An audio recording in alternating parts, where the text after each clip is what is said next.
Navqiron 45-55 yoshdagi yigitlar bugun bir necha bor infarkt o'tkazib, insult o'tkazib yurganlari bor. Davleniya bo'lganlari bor, saqir bo'lganlari bor. Bularni hammasini oxir-oqibat orqasiga qarasangiz, qotillar turibdi. Birinchi toifa, ya'ni barcha fazilatlardan bebahra bo'ladigan ayollarning birinchi toifasi bu eriga xiyonat qiladigan.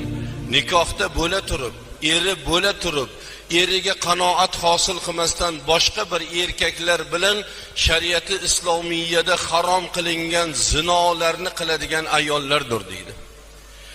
Alloh subhanahu va taolo hayoti dunyoda bandani aziz va mukarram qilib, bu bandalariga o'zini kalomini nozil qilib, bandalariga halol narsalarni, halol ekanligini, ibodat yo'llarini, qandoq qilish kerak, qachon qilishlik kerak, kimga qilish kerak, hammasini